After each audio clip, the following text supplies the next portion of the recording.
Hey everyone, Allie here, and this video has been a long time coming. I've always wanted to tell my cosplay story because it's something that I get asked all the time at events, and it's kind of a cool story. It's definitely different and not what you'd expect, and I've never got to tell the full story because radio or podcast or newspaper interviews just don't have enough time or space to get the whole story out. So I always get asked, how do I become a cosplayer? How did you become a cosplayer? How does one get to be a pro cosplayer? Well, first of all, pro cosplayer, a lot of us don't love that term because it takes some of the fun out of it. It just means that you're getting some sort of compensation for what you do, even if it's trade. So sometimes we get tickets to the event, sometimes we get booths, occasionally we get appearance fees. Less and less it's happening, but it does happen, and I feel blessed that I get to call this my life, and it can happen to anyone, and how it happened to me is a little unconventional. So I live in Boise, Idaho, and I'm a makeup artist. It's a very small town to be a makeup artist in. I don't get a lot of calls for big movies. I don't live a very glamorous makeup artist life, but it's fun. And if you want to succeed in this little town, you've got to be a go-getter. So that's what I was one day. I was a big go-getter. I heard a Comic-Con was coming to Boise, Idaho, and I'd never been to a Comic-Con. Like, I have only heard of San Diego Comic-Con on TV, and I'd had some friends go, and it just sounded like the most amazing thing in the world to do. And I love shows like Face Off as a makeup artist, and I follow these people's careers even when they don't win the show, and I see that they're often going to Dragon Con or Comic Palooza or Monster Palooza, and they're doing makeup and for people at conventions, and I thought that that's what makeup artists do at Comic-Cons. So I cold called the director of the Comic-Con and said, hey, you're having celebrities come to this event. You need a makeup artist who can take care of the celebrities, and if they want their hair and makeup done for an interview, or they need their hair and makeup done for the events, or anything like that, like, you need me. And he was like, sure, you can come, you can be a makeup artist at the event. And I said, okay, well, I'm gonna need a booth then. And he said, sure. And I was like, wait, that was way too easy. It doesn't happen like that, but it did. And I was so lucky to get that opportunity. And that's just being aggressive and being a go-getter and determining what you want, which has always kind of worked for me. And I don't get everything I want, damn it, but I sure try. But anyhow, I got that job. And part of the gig was helping out with a commercial. He had asked that some of us dress up in different comic book characters and be in cosplay for this commercial. Well, what's cosplay? I had no idea what cosplay was. I'm a makeup artist, again, little Boise, Idaho. Like, what's cosplay? I didn't know. So I looked it up and found out that it's basically a fun form of dress up, but you get to pay like respect to your fandom for characters that you really love, and it takes it to a whole nother level. Anybody can buy a store-bought costume and do cosplay. That's fun too. It feels a little bit cooler when you can make something yourself, or modify something. And so I thought, wow, these cosplayers have a pretty cool gig. So I got to be in the commercial for a Comic-Con. I made a whole bunch of new friends after that. And he kind of pulled me aside and said, hey, you should do this cosplay thing. Like, this could be something really good for you. You're good at it. And I was like, no, I'm a makeup artist. I'm not a cosplayer. I still don't exactly know what they are. And that's not for me. No. I don't like the spotlight. I don't want to do any of that. And so then I got a call maybe a week or so later that he got a bunch of us girls together, a lot of girls kind of in the geek community, some people in the fashion community, a lot of people in the art community here in Boise, and had a meeting about hiring us as cosplayers for the event. But none of us were cosplayers. This makes no sense. And he had a great idea. I see where he was going with this. He's a cool person. So I'm not faulting, if you're watching this, I'm not faulting you for that. I mean, I'm glad it happened for me. But the idea doesn't work. So basically the thought was, hey, professional cosplayers are really expensive and the convention doesn't have that kind of budget. So why don't all you girls just dress up and be cosplayers at the events, right? No. People want to come for certain cosplayers, and that's what's cool about our community and the internet right now is if you love people, I think that's step one, and you can interact with people and talk to people, then it's that's part of cosplay too. That's part of professional cosplayers and what they do. So anyway, we didn't fully understand, and none of us really jumped on it, and it never happened. The idea of just bringing some pretty girls in a room and saying, hey, put on some costumes, is really what a lot of people hate about cosplay, and why cosplay in some ways is been going in some negative directions, just because the whole idea that anybody can put on a costume is the good side about it. It's also the downside about it, because there are people that do this for a living and make their own costumes. And again, you don't have to make your own costumes, but that's what takes away from it sometimes, is just hiring people that aren't connected to the fandom. So there's that missing piece when girls just put on pretty costumes, is being able to talk to fans about their fandom, having someone coming up and saying, oh, hey, like I love that Poison Ivy. I preferred her in this movie or this comic book, or which version do you like of her? Or being able to talk about the artist. That's what we were missing, and that's why none of us girls from that meeting went on to do it, because that would make no sense, right? Anyway, I'm rambling here. I do that. But hey, this is my story. I can tell it how I want, right? So anyhow, we had the Be a Cosplayer meeting, and I think I'm the only one that came away from that meeting kind of understanding where it could be. It wasn't there for that event. I didn't know that road would take me down this path later. But I kind of got the idea in my head, and I created an Instagram account, which is step one for anybody out there wanting to do this. And I didn't want to have my real name. I know, you guys guessed it, right? Alkali Lake isn't my real name. I mean, who names their kid Alkali? Unless there's one of you out there whose name is Alkali. I'd love to meet you. But you can call me Allie too. A lot of people call me Allie. But I've adopted the name. Allie's just become another version of me. I'll be in a supermarket, not as Alkali Lake, and I'll hear the name Allie, and I'll turn around like, oh, who's talking to me? So I have become Allie Lake, or Alkali Lake. And but anyway, back to my story. You guys, I suck at this storytelling thing.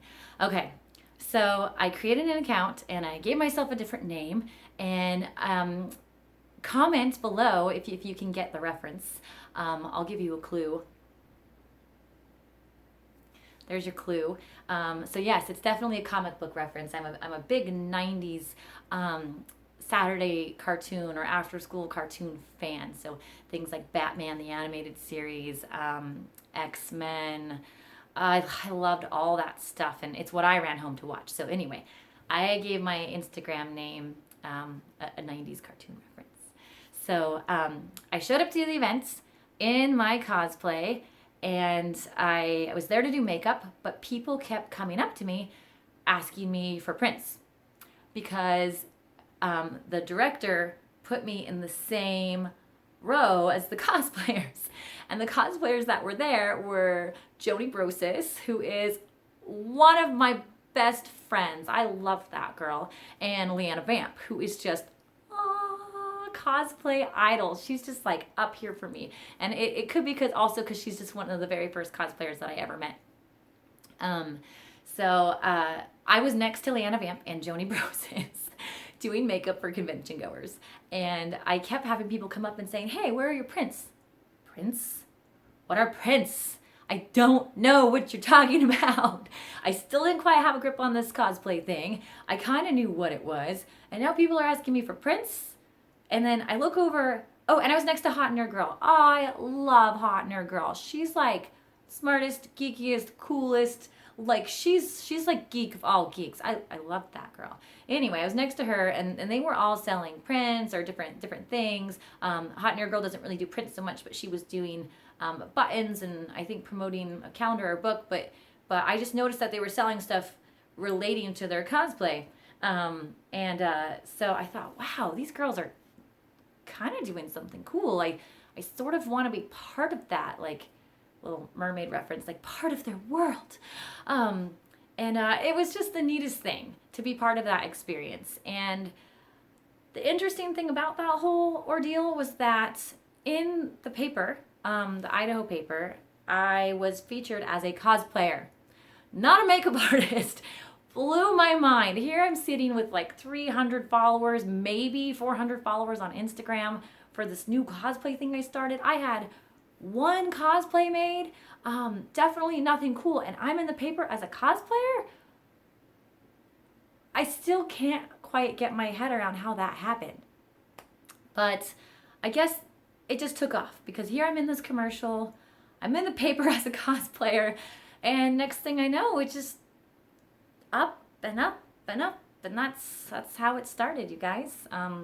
No cool story, like I was discovered. It was just a whole lot of determination and saying, I'm gonna be a makeup artist at this event, and I might try this cosplay thing. And so I did, and it happened. And that's my story. I do want to share something though. It's not always all easy. My first cosplay I'm not the most proud of, but here it is. It's Poison Ivy. It's little. I bought this on Amazon. You can see here, 3wishes.com. Hey, I'll put the link in the description below for anybody who wants to start here too. This is a purchased cosplay, and this was the very first one I wore. It's the one I got known for. It's the one that launched my cosplay career, and it was just store-bought on Amazon. However, I did change it because I knew that, and I respected cosplayers enough, like the ones who really caught my attention, like Kumui Cosplay will forever be an idol of mine because she makes the most beautiful things. And so I bought this roll of rhinestone ribbon, and I added all the pretty trim that you see, and that's what made the costume stand out. Anyone can buy this costume. I think it cost me like $20, but I had enough foresight. I knew enough at the time to know that I should make it my own. I added leaves on things. All the leaves have fallen off this, but I had leaves on it too. I added more sparkle on here. I had leaves that I made for my eyes, and it was pretty cool. I added a steampunk vest to it. I added a little bustle on the back, but this just shows you that you can start anywhere. Your story doesn't have to be anything too amazing. You just have to try.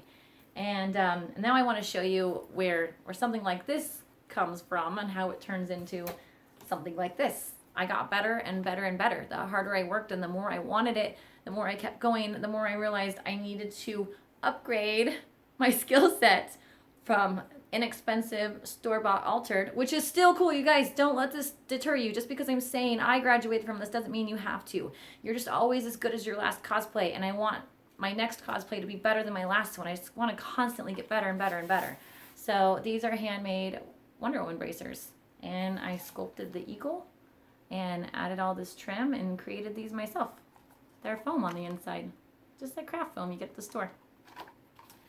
Anyway, so from Poison Ivy to Wonder Woman, it's been a long road. It's been 3 or 4 years now of doing this, and I'm finally where I want to be. I'm finally to the point where I'll even recognize and say pro cosplayer, because it still sounds weird. But yeah, I hope this inspires you. I hope my story tells you that you just have to try. You just actually won't get most things in life unless you ask for it. And I asked to be the makeup artist at that event. I got to do John Rhys Davies makeup. I got to do Big Robbie Archer's makeup. And I got to meet a lot of celebrities, and I will never trade that experience for anything. It was definitely a defining moment in my life to be around so many amazing people who've accomplished so much, and to know I got there because I simply asked for it. So you can ask for it too. If you want to be a big cosplayer, start with asking a booth. Maybe if you can help out, volunteer your time for free. Sending out a bunch of cold emails to conventions doesn't work very well anymore, unfortunately. It did work a few years ago, and sometimes it still does. But yeah, volunteer your time for a booth that you're interested in. Dress in cosplay, get to know the fans. That's how you grow into be a known cosplayer, is you have to connect with the fans first. You have to make friends. You have to like people. I love people. I love, love, love people. I'm a hair and makeup artist. I get to see people all day, every day, week after week, and year after year. I've talked to people.